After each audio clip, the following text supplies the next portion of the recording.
A nombre de los que integramos el Plenario de Cultura Mexicana con responsabilidad Córdoba y a nombre también del Museo de la Ciudad de Córdoba, nos da mucho gusto estar al lugar que estuvimos hace un mes, una vez más aquí, ¿verdad?, en nuestro evento, en lo que corresponde en esta ocasión, celebrando y rememorando la defensa de nuestra vida. Y en esta ocasión contamos con dos eventos el día de hoy, es por lo tanto que vamos a dar inicio, sean todas y todos bienvenidos, primeramente con otras medallas sobre Córdoba heroica y posteriormente nos trasladamos hacia el museo para ver la Córdoba iluminada gracias a una de los miembros de este seminario, la clínica Adriano Marco. Vamos a disfrutar también durante los días posteriores. Así que, a nombre de la responsabilidad Córdoba, del Seminario de Cultura, a nombre del Museo de la Ciudad de Córdoba, sean todos bienvenidos. A continuación, para la explicación de cómo se va a desarrollar el evento y la metodología de esta Córdoba heroica, que vamos a ver por partes a través de narrativa, de cuentos y de décima. Le dejo el uso del micrófono al ingeniero Ernesto Rivera Fermín. Adelante.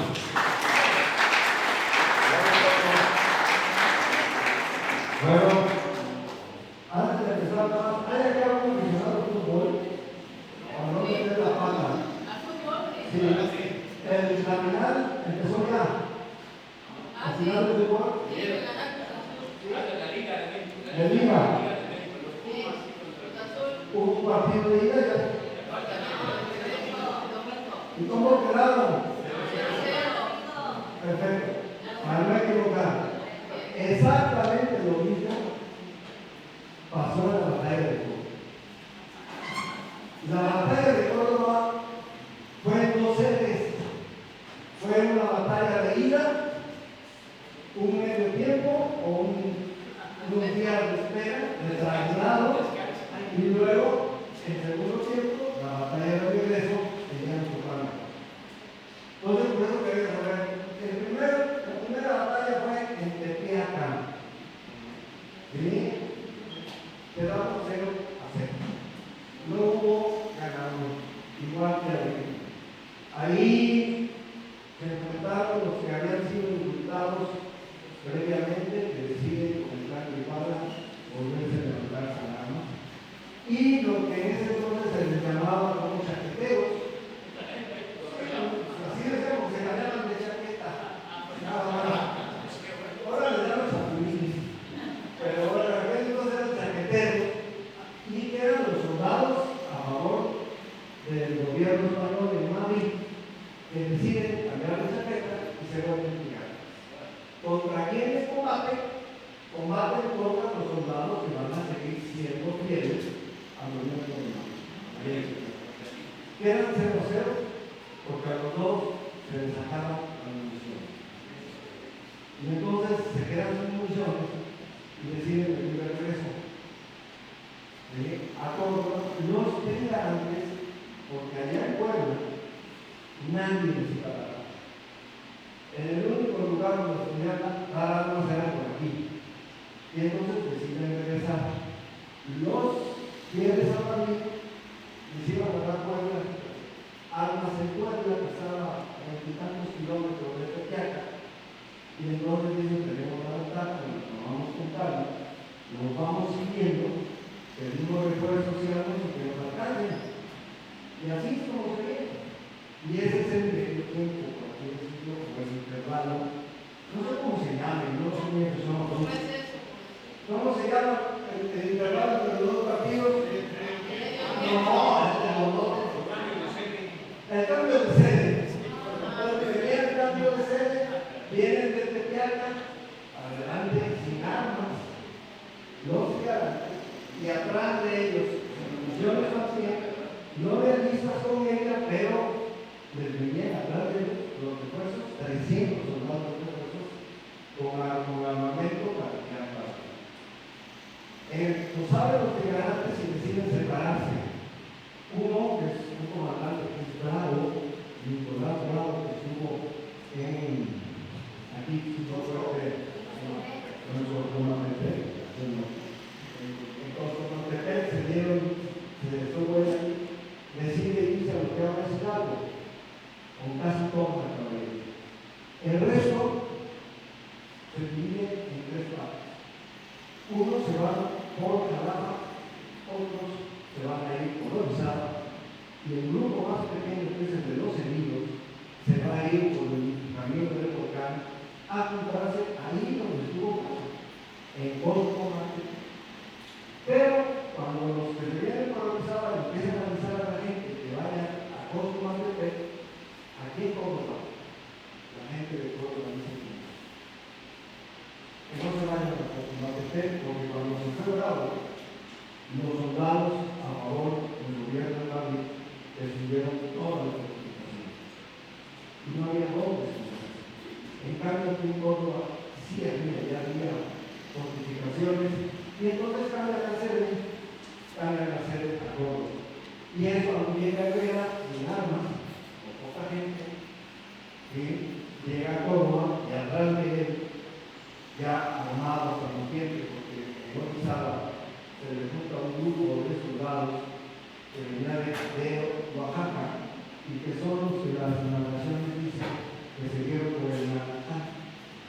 A través de que se ven los soldados de Oaxaca por el Manatán es cuando todo el mundo viene a Córdoba a pelear, y los que van a pelear se salen. Córdoba no está sitiada, el puente de la calle no se podía salir y entrar en el momento de situación. En Orizaba recibe muchas armas y gente. Ella deja gente de soldados de Orizaba y nada más que 1,000 soldados especializados, armados hasta los dientes, y que muchos de ellos se habían combatido directamente al ejército de Napoleón. Y esa es la fuerza que va a pelear aquí. Conseguimos 200 a 300 soldados y 200 a 300 civiles desarmados, porque no había armas para todos.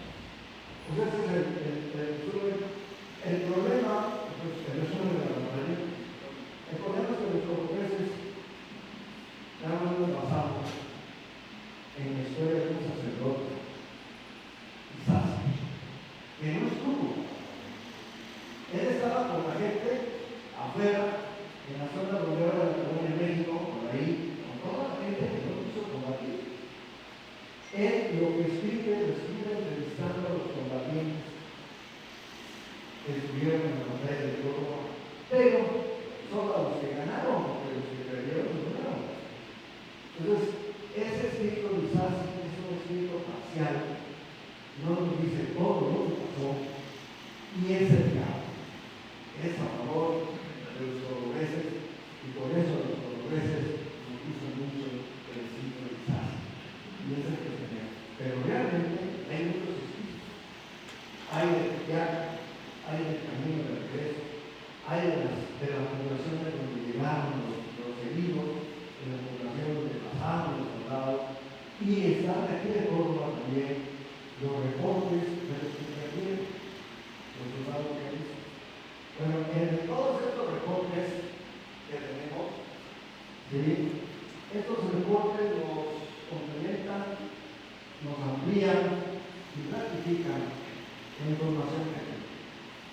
Salvo en 2 o 3 detalles que se focalicen: la llegada de Santana, hay unos que dicen la fecha, otros dicen otra, quién mató a Heredia, unos dicen una persona, otros dicen que otra, ninguno dice que es para los santos, es importante decir, ninguno dice, entre otras pequeñas cosas.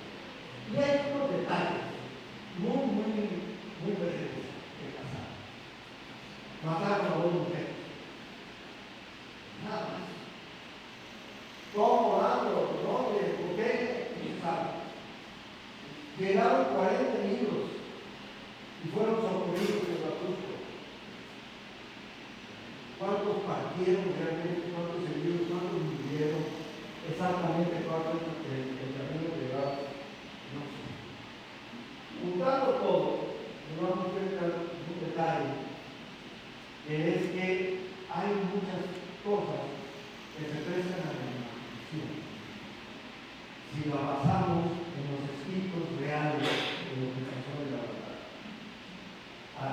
Hace un año hicimos un ejercicio en el seminario, donde nos repartimos la chapa de todos los seminarios y escribimos cada quien para un personaje, un episodio, y es un ejercicio que sentimos que gustó mucho. La gente nos felicitó mucho por el ejercicio. Decidimos ahora hacer un momento.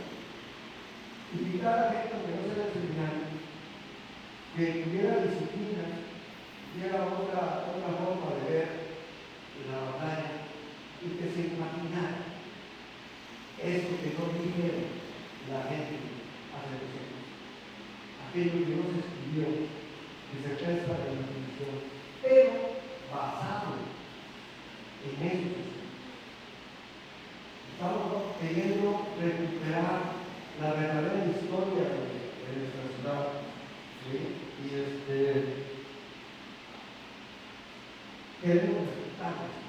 queremos respetar lo que estos autores dijeron hace 7 años. Los invitamos, les agradecemos muchísimo que hayan aceptado los retos, que estén aquí hoy a poder su trabajo. Se les dieron las pequeñas citas breves de esas 2 mujeres, de cómo heroica, muchos detalles, y ellos, partiendo de eso que es real, dejaron volar la imaginación y con humildad nos van a decir cómo vieron ellos la batalla de Córdoba y de los últimos años. Por eso, en nombre de humildad, les agradecemos a ellos, les agradecemos a ustedes que están presentes. Pues comenzamos. Si no tiene ahora algún comentario, pues comenzamos una vez.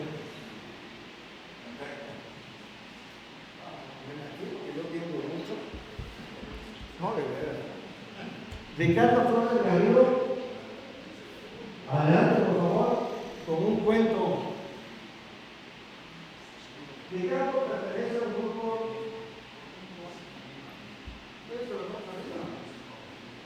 Voy arriba. Pásale, Ricardo.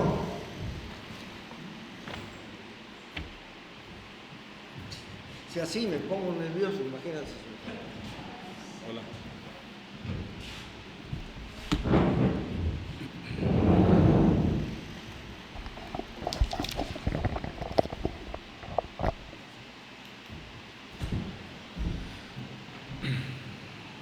Buenas tardes a todos. Este es un pequeño cuento de mi autoría. No soy historiador, entonces he tratado de acercarme lo más posible a lo que nos han pedido el día de hoy y ojalá les guste y su imaginación los lleve a esos momentos. Es muy breve. Al final les voy a decir el título del cuento, ¿sale? Por cierto, bueno, mi nombre es Ricardo Flores Garrido, soy docente y actualmente trabajo en la zona de Paraje, en Amatlán. Bueno, la historia comienza así. Benjamina apretaba a su pequeño hijo contra su pecho mientras en el cielo destellaban cohetes de la fiesta de algún santo. Mientras los destellos de luz surcan el cielo y el estruendo de ecos llega hasta la pequeña choza, Benjamina contempla al pequeño y observa cómo despierto pareciera querer atrapar las luces que palpitan en el cielo. Los días de 1797 estaban cargados de aires frescos y vegetación espesa por donde la gente oriunda de Amatlán de los Reyes, que a pesar de ser un paso peligroso para los transeúntes o forasteros, para los nativos significaba el hogar que los acogía y en el cual valía la pena vivir la vida. El pequeño Pascual, hijo de Benjamina, resultó ser un hijo devoto y trabajador. El pequeño, que con los años se convirtió en un joven fuerte y vigoroso, no tardó en arraigar para sus adentros el sentido de pertenencia y orgullo que da la tierra de donde se es originario, valores que posteriormente darán significado a su vida.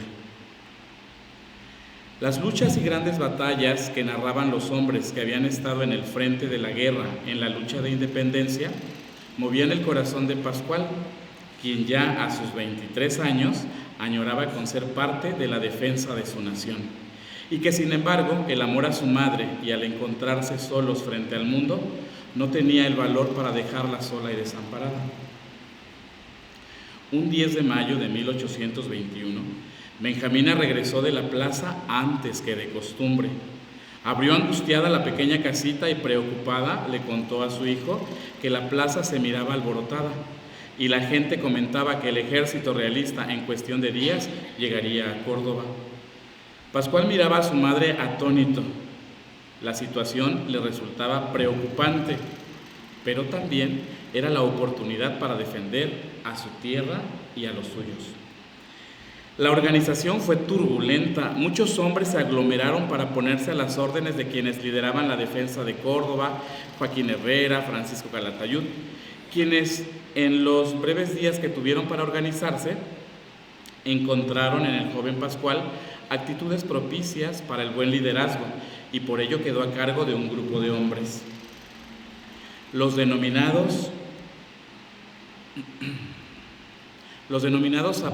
zapadores eran hombres reacios que estaban acostumbrados al trabajo duro bajo el sol.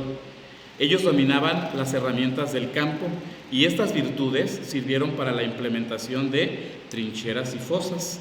Perforaron muros de adobe y piedra. Se encargaron de construir barricadas arrastrando troncos o lo que fuera que sirviera de obstáculo. La lucha se presentaba encarnizada. La lluvia de metal se escuchaba por todas las fronteras de la plaza principal de la villa de Córdoba. Muchos hombres estaban cayendo en pro de la libertad y la independencia. Pascual, el joven que se había convertido en un hombre de la noche a la mañana, miraba con angustia a sus compatriotas caídos por la vitalidad y el deseo de libertad. Caídos, pero la vitalidad y el deseo de libertad eran aún más fuertes. Se escuchaba entre los insurgentes: es necesario acabar con Evia.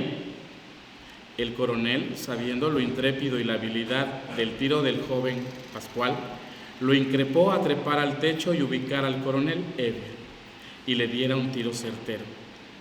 Haciendo caso ipso-facto de la orden, el joven trepó al techo, haciéndose un espacio entre la teja y esquivando los proyectiles de bala que le susurraban al oído. Desde donde se encontraba agazapado, Pascual alcanzó a divisar la presencia del coronel Evia, y dándose cuenta que para la intrépida hazaña requería mayor altura, lo que significaba también un riesgo mayor para su persona. La oportunidad llegó en breves instantes, y como quien emerge del anonimato, se levantó de su escondite, lanzando por los aires tejas, y ajustando el arma cargada en su mano, dio un grito que paralizó por instantes la escena sangrienta, y al grito de ¡Evia!, logró captar la mirada de su enemigo, quien no tuvo tiempo para darse cuenta cuando la bala lo atravesaba por la frente, cayendo instantáneamente al suelo.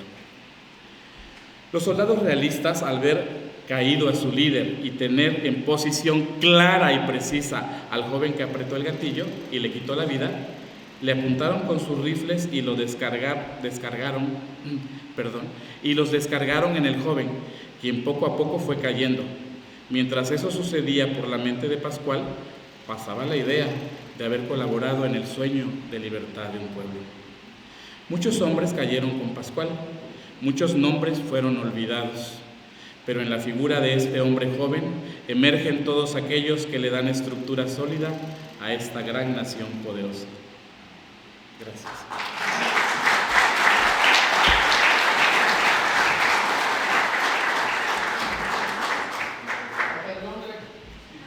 Perdón.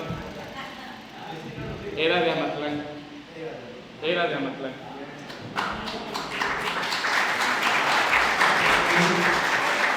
Invitamos al señor Timoteo Sánchez López con sus décimas para la batalla de Córdoba. Don Timoteo, por favor.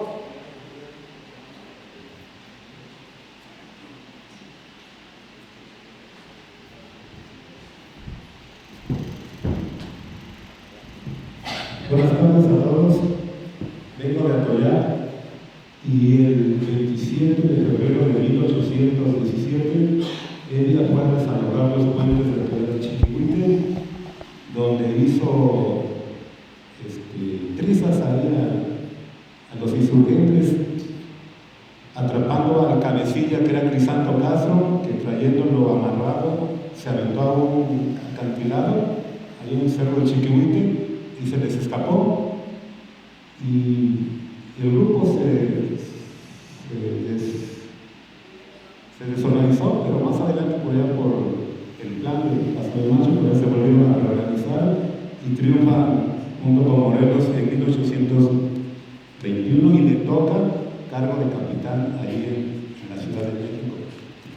Esos datos están en documentos del Archivo General de la Nación. Y como Francisco Evia es un conocido, le hice estas décimas a la ciudad.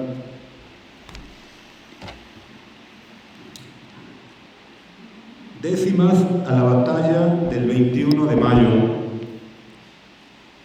Una difícil batalla de valientes insurgentes contra realistas solventes, fusil en Córdoba estalla. Se defiende del Gandaya, la ciudad no se captura. Los patriotas, gran figura, 7 días de combate. A fiero Evia se abate con lucidez y bravura.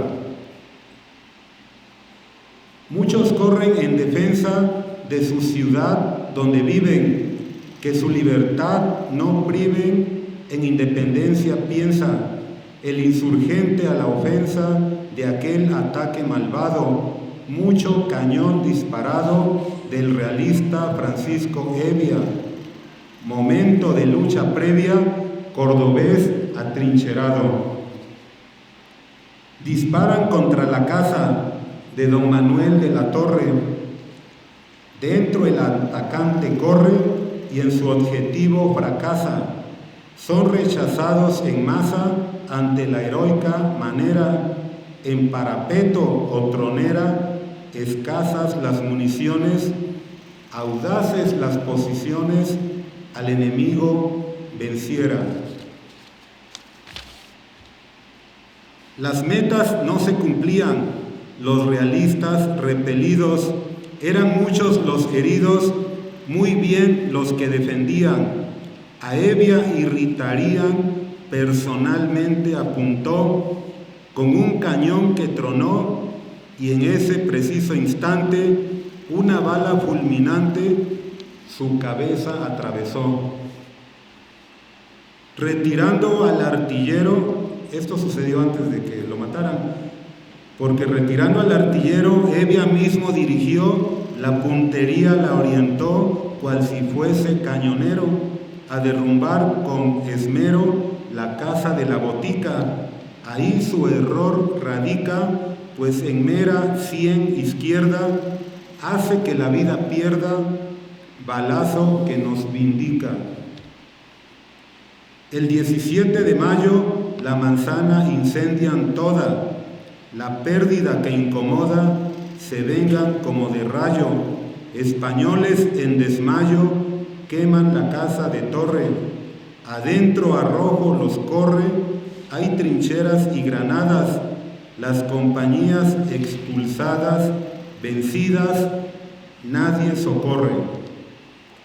Atacantes de la plaza, tenaz vigor tarde y noche, disparando con derroche municiones que amenaza, las paredes despedaza, los bravos independientes resisten y son pacientes, parapetados defienden. Entre vida y muerte penden los patriotas valientes. Entre tercios de tabaco y entre costales de arena, una batalla la escena con cañonazos cardíaco. Esa defensa destaco, cortando el fuego de casas. Van apagando las brasas, vecinos muy serviciales, van venciendo los locales, aunque con armas escasas. Muere Pascual de los Santos, subiendo a alto tejado.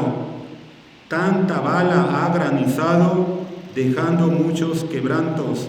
Caudillos a camposantos, 2 mujeres han caído. En ese hecho ocurrido, más de 21 los muertos. Un caballo entre los yertos en este asalto vivido. Mayo 18, clareando, con muchos hombres Santana, contra fuerza castellana se presenta acorralando. El sitiador, calculando, no abandona posición. Mala suerte en su misión. El 19 de mayo, más llegan como de rayo de Jalapa a dar cerrón. Es mayo 20 y se cierra todo el camino a Orizaba, que el enemigo ocupaba para sostener su guerra. Solo en aguantar se aferra, víveres y municiones, disminuyen sus raciones, se cañonea su cuartel, ya parecía de papel, por lo cual bajan pendones. Por fin es mayo 21, y entre oscura madrugada, fusilería escuchada, enemigo inoportuno, no permanece ninguno, en retirada a Orizaba, el que antes victimaba, hoy derrota experimentan, armas y balas avientan en pozos que los socavan. Caballería les persigue, en Orizaba se ocultan, fortificados resultan y su temor se mitigue. Retirada se consigue, nuestra tropa en escamela, la seguridad tutela, numerosa ahí vigila, la ciudad ya más tranquila, con la libertad que anhela. Un obelisco da cuenta en su mármol gratitud, resistencia a multitud, a tropas se les enfrenta, cada escuadra muy violenta, más muertos, casas quemadas, milicias son rechazadas, su comandante abatido, en Córdoba se ha vencido, hazañas bien quilatadas. A Córdoba se concede bien el título de heroica, con pocas armas estoica, gente defiende y sucede. Cada mujer y hombre puede prestar servicios patriotas. Los ciudadanos son notas en lucha de independencia. El campesino en congruencia en esta guerra son gotas. Condecoración se entrega en esta acción tan brillante a división trigarante que en la plaza se despliega. A la defensa se apega la 9ª división que soportó la presión, su comandante lidera, es José Joaquín Herrera, enfrentando batallón. El final que aquí se cuenta termina de esta manera. En Amatlán lloradera por su capitán se lamenta. Un líder que les orienta fue Pascual de los Santos. Y en Cuichapa con encantos por haber participado, granaderos ayudado, coadyuvaron días tantos.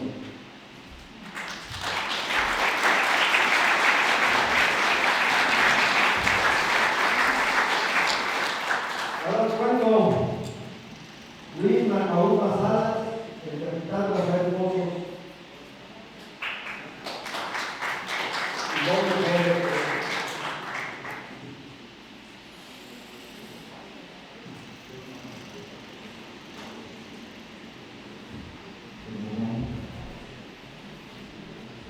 Buenas tardes. Este cuento se llama El capitán Rafael Pozos. El 17 de mayo ya la lucha estaba desbocada. Los realistas no dejaban de intentar penetrar los parapetos, cuando a fuerza de voluntad, no con poco esfuerzo, lograban cruzar los tercios de tabaco. Solo unos pocos lo hacían y eran repelidos con gran violencia por los nuestros. Jamás en mi vida había visto tantas muestras de valor encendido. Era tanto que me sentía chiquito, pero no me rajaba. Le entraba de lleno, dominando a mi peor enemigo, el miedo. Imaginaba que muy seguramente una bala de cañón o las esquirlas de una granada, como una guadaña, cegarían mi vida. Encomendado a defender el 6, permanecía a cubierto, ignorando mi cansancio, presto para la lucha, de casta natural, acostumbrado a la faena. En mi mano un machete con su filo a punto resplandecía. Muy de mañana los dragones de Castilla habían hecho un par de descargas, quizá para darnos los buenos días, pero nada de consideración, menos de preocupación. Apurábamos durante el silencio a limpiar nuestro calzado y ropas, a comer algún pan y beber agua que buenas mujeres nos entregaban. El vigía de la torre no daba señales de vida. Se respiraba una tranquilidad que inquietaba. Para el mediodía, sabrá Dios qué le picó al capitán Pozos. Lo que hizo no tuvo explicación. Montó en su caballo negro, un azabache muy bonito. Lo vimos cabalgar hacia la línea del frente, montando muy derechito. El equino rivalizaba con un trote elegante que lucía su estampa. El noble, vistiendo la casaca azul con charreteras que le distinguían y que era la envidia de muchos por exaltar su gallarda presencia. Portaba sombrero de chaco, rematado con un hermoso pompón y trenzas plateadas que brillaban con los rayos del sol, quien lo miraba en lo más alto. Espada en mano, su mirada seria y decidida. Estando todo tan tranquilo, nadie adivinó lo que haría. Con gran decisión se acercó al parapeto y sobre su montura, exponiendo toda su humanidad, con voz firme y fuerte, comenzó a gritar ofensas y maldiciones a los realistas, acusándolos de rajaos y cagalindes, instigándoles a luchar. Hiriendo su orgullo, se hizo una barajunda entre los atacantes, quienes prestos contestaron con palabras soeces y disparos de fusil. A tal suerte, el capitán recibió un par de balas en el pecho y una que comprometió su cabeza, por lo que cayó estrepitosamente de su caballo. Corrimos a levantarlo, lo acomodamos junto a los costales de arena. Su mirada parecía perderse, su casaca manchada de carmesí denotaba la gravedad. Su respiración era agitada, pero sonreía y solo repetía con alegría: les dolió, así murió, mientras los nuestros realizaban una descarga de fusilería, iniciando la batalla. Muchas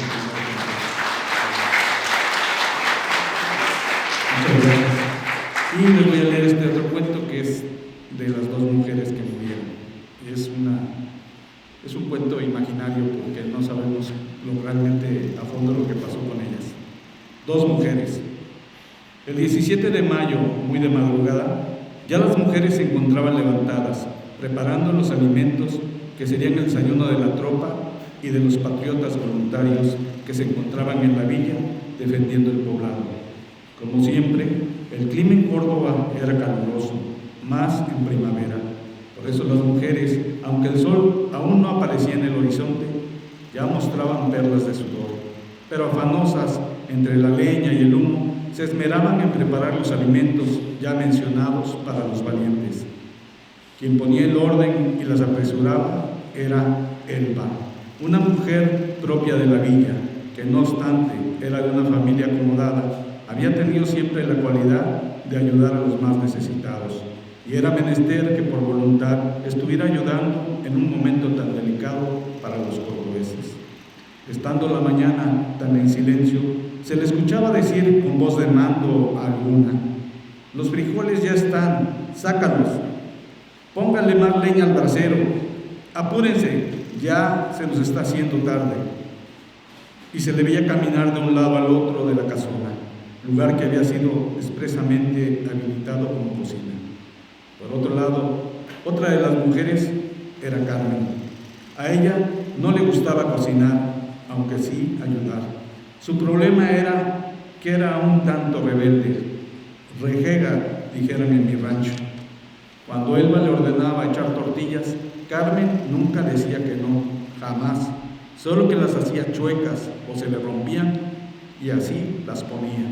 Las demás mujeres se molestaban, pero simplemente a los pocos minutos le decían: quítate, vete a ver si ya puso la marrana.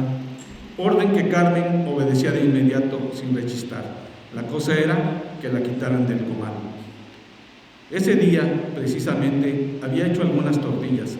Mañosamente, las había puesto hasta abajo de la canasta. Elba, que en todo se fijaba, pues parecía adivinar con un sexto sentido cuando algo estaba mal, a media mañana descubrió las tortillas mal cocidas y rotas. Se encorajinó, pero no fue necesario ni siquiera que preguntara quién era la autora, ya sabía quién. Carmen, gritó. De inmediato, otra con rebozo le contestó: ya se salió, se fue a dejar bastimentos. ¿Qué tiempo tiene que se fue? Pues antes de que se hirviera el café. Esta vez Elba no tuvo paciencia. La había hartado y con su carácter no tardó en salir a buscar a la fugitiva. Como ya le llevaba ventaja, montó en un caballo que estaba amarrado afuera sin saber de quién era y salió al trote. Pero ya Carmen había entregado la mayor parte de los itacates. Caminaba cerca de la parroquia entre los parapetos, los cuales a veces saltaba. Para eso era buena. Tenía agilidad, pues si se trepaba a los árboles, cuan más le era fácil saltar sobre las barricadas. No en balde era de Coscomatepec. Las mujeres de esos lares eran fuertes desde ese entonces. Fue lo que podría decir ser el atrio de la parroquia, que no era más que un terreno plano y terroso, que Elba divisó a Carmen. Apuró el paso del caballo, deseaba llegar junto a ella y decirle unas cuantas verdades, y si la cosa se ponía seria, quizá jalarle las greñas. Pronto estuvo a su lado y le llamó con voz fuerte: ¡Carmela! A Carmen no le gustaba que le llamaran así que volteó con un coraje que no le cabía en el rostro. Soltó la canasta casi vacía y se le dejó ir, mientras Elba desmontaba, arremangándose las mangas. Se dice que nadie había visto mujeres más bragadas. La lucha se adivinaba épica y todos estaban atentos. Pero sucedió lo que nadie hubiera adivinado. Los castellanos, desde San Sebastián, iniciaron un fuego con cañones de batir del 12 y con obuses, tratando de derribar la torre de la parroquia, cayendo los proyectiles en la plaza y cerca de la torre, con tal suerte que una granada se interpuso entre las dos mujeres, poniendo paz al momento. Así terminaron ambas, de forma valiente, en el campo de batalla. No alcanzaron a golpearse. Mejor les hubiera valido seguir echando las tortillas chuecas y rotas. El que sí pagó sin culpa fue el caballo, que también murió ese día. Y así termina la historia de las patriotas de Córdoba. Gracias.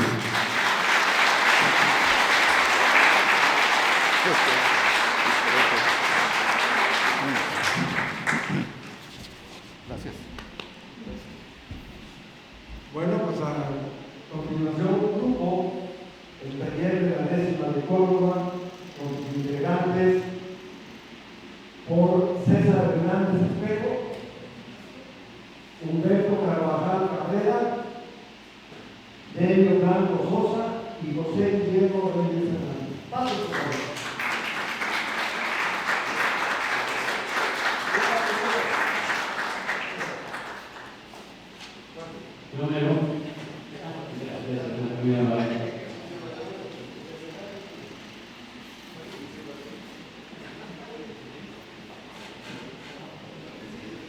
Bueno, no quisimos dejar de participar en este interesante evento con nuestras décimas.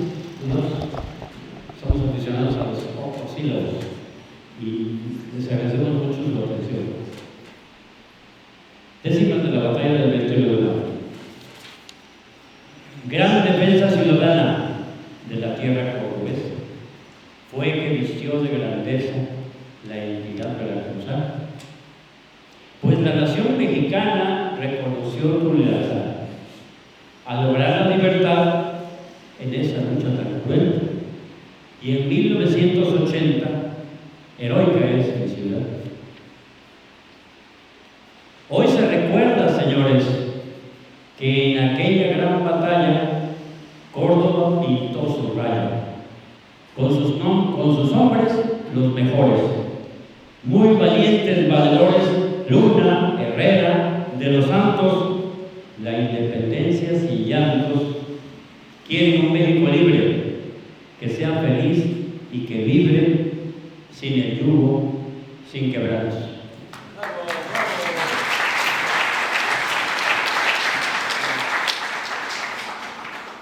Rumores se propagaron, relatan el 10 de mayo, que un ejército a caballo por el Naranjal llegaron. De esta acción se aseguraron para en la lucha enlistarse, con valentía integrarse. Los cordobeses están con 20 hombres de Amatlán, su vida querían rifarse.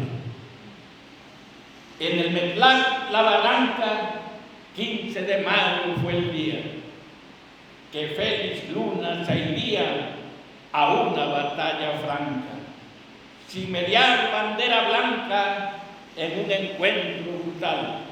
Francisco Evia, el general, los realistas comandaban, allí el encuentro iniciaba, Córdoba sería el final.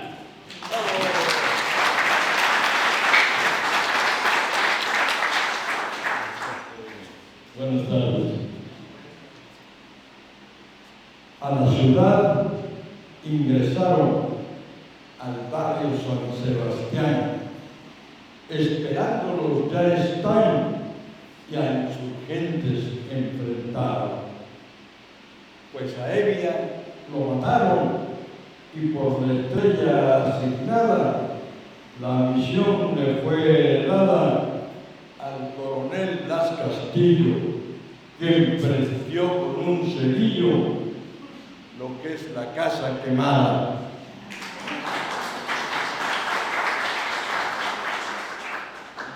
...21 de mayo detalla las hazañas combatientes que realistas e insurgentes libraron final batalla. En una casa que estalla y amatecos con nobleza forjaron la gran proeza de la resistencia estoica.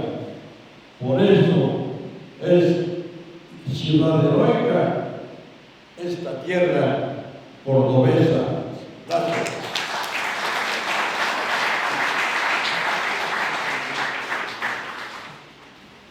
Un obelisco se erige en memoria de esos hombres. Bien grabados van sus nombres, que el país se regocije. Así se pide y se exige, la independencia se obtiene. México nos pedía firmarse los tratados, ya no estamos acosados. México no hay quien defender. Y termino, déjame hacer memoria. Cuando, desde la primaria, ¿qué letra se pone antes de la fecha? HD, y yo siempre digo, no es una sola H, son tres, efectivamente.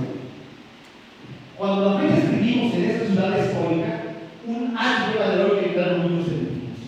Pero también sentimos que un H es muy poca cosa. Aprovecho, rima y glosa y digo con buena memoria. H para mí por historia y más por Córdoba hermosa.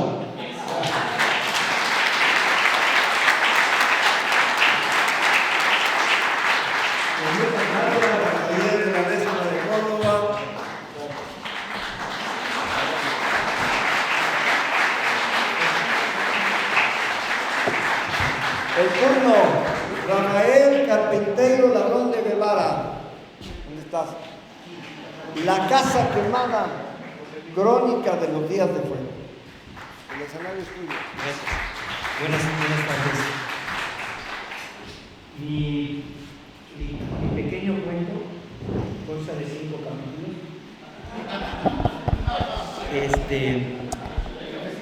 Pero está asesorado por Ernesto, así es que espero que les guste. La casa quemada, crónicas de los días de fuego. En 1821, los habitantes desarmados de la villa de Córdoba se convirtieron en un arma defensiva tan efectiva que lograron lo impensable: resistir y vencer. Pero la historia no comenzó con el fuego, comenzó con el cansancio. 1. El eco de Tepeaca. En Tepeaca el aire ya olía a pólvora vieja. El estruendo de los disparos rebotaban en los cerros, seco, repetitivo como un martillo interminable. La tierra, removida por los cascos y los proyectiles, se volvía un polvo fino que se pegaba a la piel sudada. La acción fue general y vigorosa, asfixiante. La caballería no podía moverse. Los caballos resoplaban nerviosos, atrapados en un terreno que no les pertenecía. Los hombres gritaban que no se perdieran entre el humo. Cuando llegó la orden de retirada, no hubo alivio, solo un silencio pesado. Los heridos descendieron por la sierra. No fue una huida desordenada, sino un repliegue amargo. El camino era húmedo, resbaloso. El olor a sangre se mezclaba con el de la tierra mojada y la vegetación aplastada bajo los pasos. Algunos gemían, otros ya no decían nada. En Huatusco el recibimiento fue distinto. Manos tibias, agua, comida, voces bajas, pero la guerra no se quedó atrás. La siguió hasta Córdoba. Córdoba decide no huir. La villa comenzó a vaciarse, pero no en silencio. Puertas se cerraban con prisa, carretas crujiendo, animales inquietos, el murmullo de despedidas que no sabían si serían las últimas, y luego el otro sonido, el de los hombres quejándose. Pasos firmes, metal contra madera, fusiles que se tomaban con manos que no siempre sabían usarlos. 80 patriotas se sumaron, no eran soldados todos, pero estaban decididos. Cuando se planteó la retirada a Coscomatepec, el aire se tensó. No hubo gritos, hubo algo más fuerte: voluntad. Los cordobeses no discutieron, resistieron la idea. La batalla sería ahí, en sus calles, donde cada piedra tenía memoria. La villa se convertiría en fortaleza, donde la torre de la parroquia, el vigía sintió primero la vibración, luego el polvo en el horizonte, luego la certeza. Un poco más de 1000 hombres avanzaban, no había tiempo. El teniente, don José Durán, trabajó como si el tiempo le respirara en la nuca. Martillos, palas, piedras, el golpe seco de la madera, el respaldo de la tierra, todo sonaba urgente. 3 días para levantar una defensa. La gente llegó y con ellos la vida mezclada con la guerra. Labradores con olor a maíz y sudor, arrieros cubiertos de polvo del camino, hombres con tortillas envueltas en tela, todavía tibias. Más de 200 voluntarios esperaban armas que no alcanzaban. El ambiente olía a humo de cocina y a miedo contenido. Se levantaron parapetos, costales ásperos, tierra húmeda entre los dedos, tabaco comprimido que soltaba un olor fuerte, penetrante, casi dulce. Los cañones fueron colocados, fríos, pesados, listos. Córdoba dejó de ser un lugar, se volvió una resistencia. 2. El asedio comienza.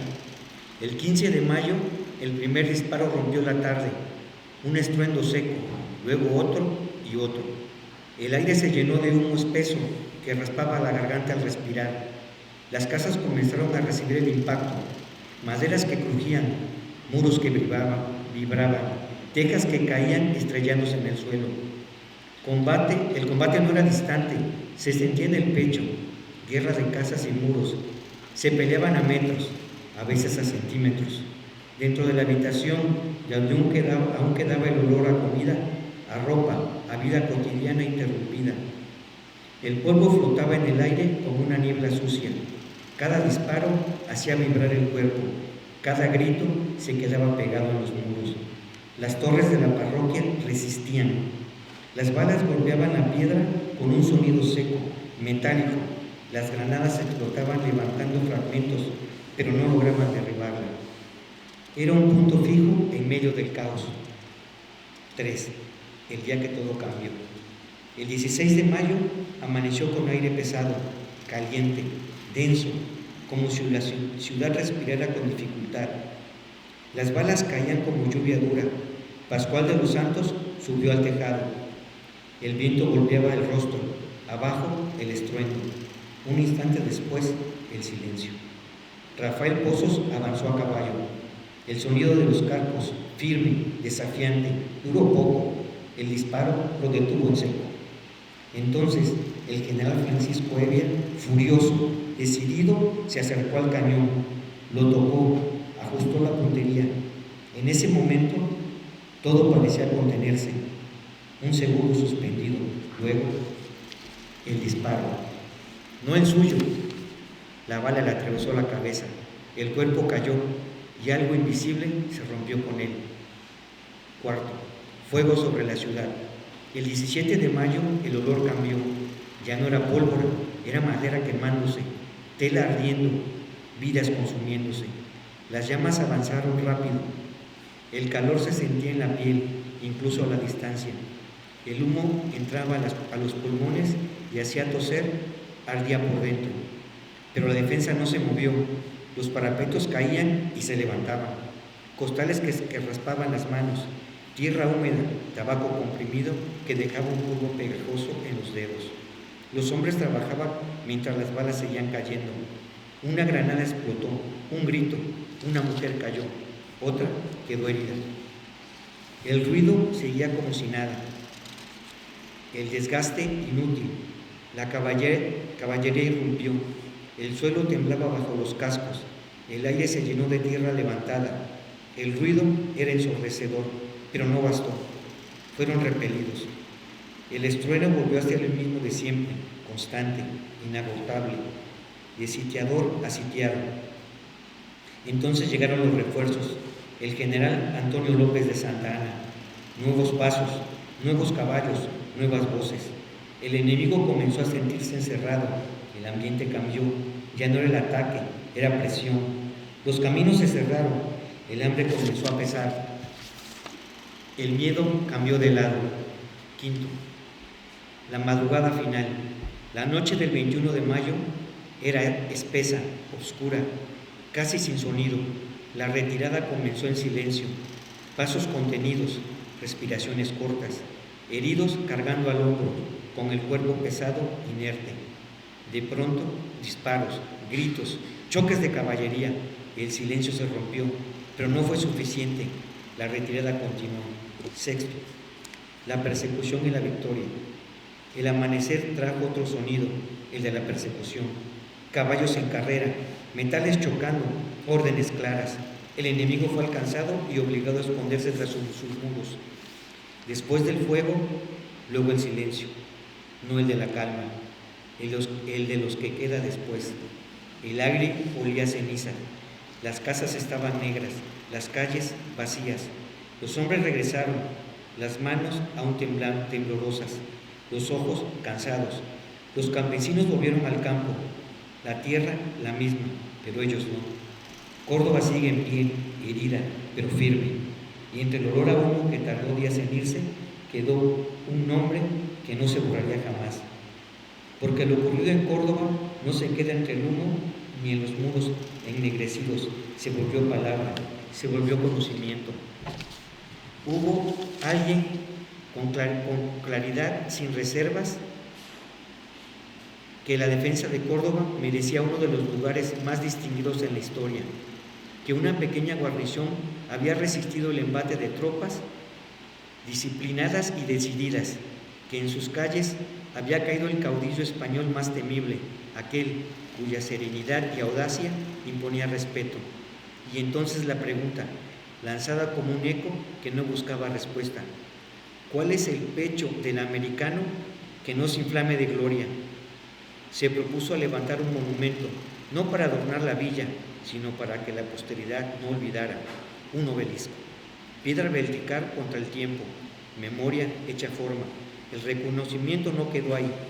El Estado otorgó a Córdoba un nombre que no se concede por cortesía, heroica, no por discurso, por hechos.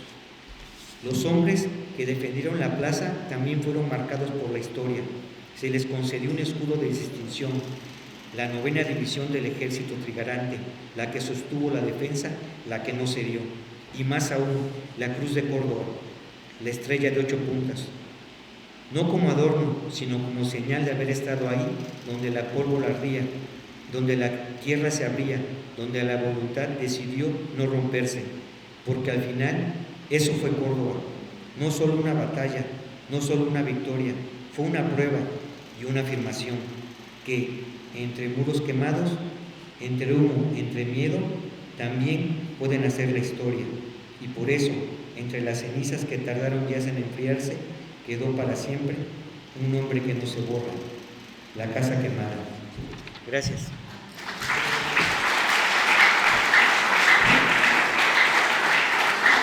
Mi asesor. Perdón.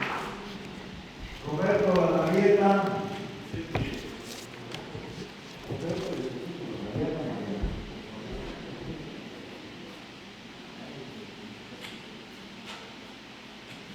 Décima, nuestra Córdoba sin igual. Disculpen el atrevimiento, sobre todo de maestros de la décima. Es mi primera décima. Nuestro Córdoba sin igual.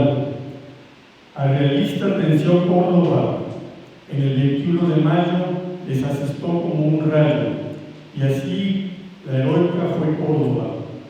Disparar a uno de Córdoba fuera el Amateco Pascual, el resultado fue igual. Tal Evia al infierno cayó, México el destino halló, nuestra Córdoba sin igual.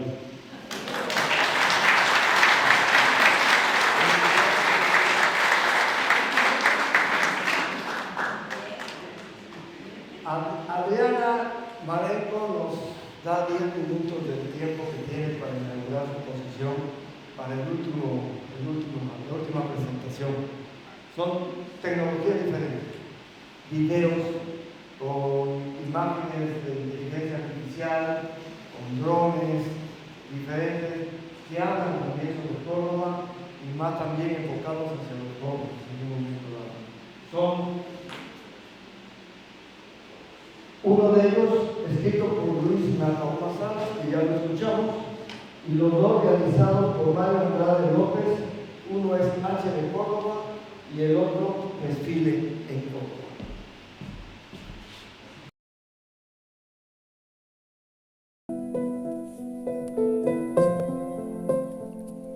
...21 de mayo 1821... no se olvida. Este 2026 se conmemora el 205 aniversario de la Batalla de Córdoba. No quisimos dejar pasar este momento tan glorioso sin reconocer a nuestros héroes, hombres y mujeres que lucharon con gran valor y gallardía, sembrando la semilla de una nueva nación, México. Sirva el presente como un homenaje y para memoria de lo que aquí sucedió. Un lejano 1821. Realizamos este video, al cual titulamos H de Córdoba, esperando sea de su agrado. Sus amigos Mario Andrade López, Luis Nacauma Salas. Mayo 2026.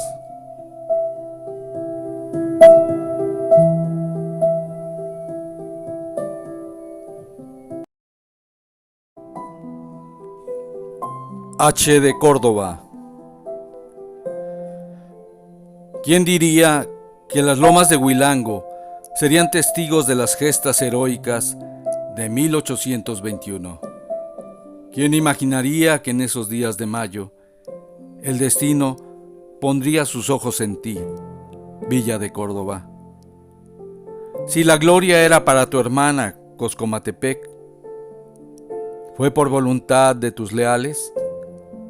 ¿Quiso la historia que fuera en tus calles y barrios donde se escribieran las más hermosas hazañas de patriotismo y valentía? Fueron tus gentes las almas ardientes de libertad que lucharon por ti. Fueron los patriotas de los pueblos cercanos quienes fundieron su destino a tu causa. De Huatusco, Coscomatepec, Cuichapa, Amatlán y otros poblados y rancherías llegaron los defensores, que armados con machetes, azadones y palas, se unieron a los heroicos trigarantes, comandados por Herrera. Fueron las manos unidas de hombres y mujeres quienes con determinación y esfuerzo cavaron las fosas y estivaron los tercios, quienes sellaron las puertas y vigilaron en los techos, prestos a la lucha que exigía la gesta. Sabedores que acaso les pedirías exhalar en tus aras su aliento. Fue la torre de tu iglesia el símbolo de resistencia y llamado al valor, de esperanza en Dios y devoción a la Virgen que te ampara desde siempre, aquella que, en esa noche fría, apagara la vela del polvorín. Tu silencio se rompió con el rugir de los cañones y el fragor de la batalla. Tus calles de tierra colorada se tiñeron de sangre, tus muros de polvo y tus aires antes limpios del humo denso de las llamaradas de tus casas mancilladas. Fue con ese fuego que se fraguó la medalla Estrella de Córdoba y la H de heroica que te acompaña hasta nuestros días. Fue tu victoria motivo que impulsó la independencia. Pagaste la cuota que se exige a los valientes. En tu portal se firmó el tratado que dio luz a los deseos de una nueva nación, religión, independencia y unión. Eres historia viva que trasciende.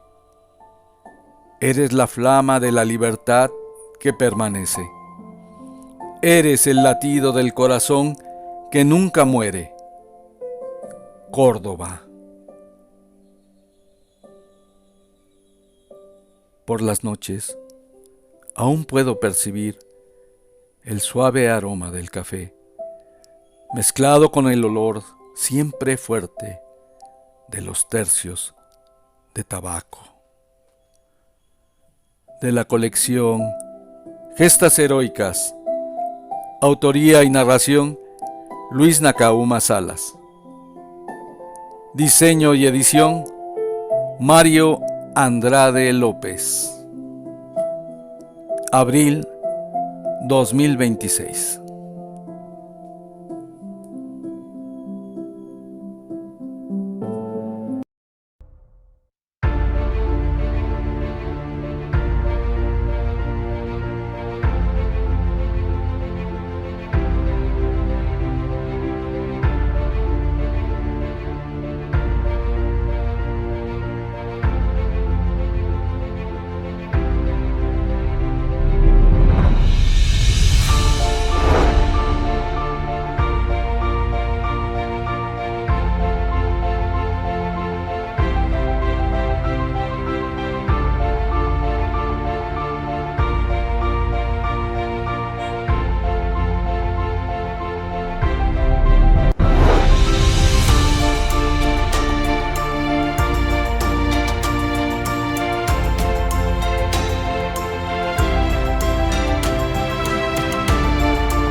aplauso por el esfuerzo que han hecho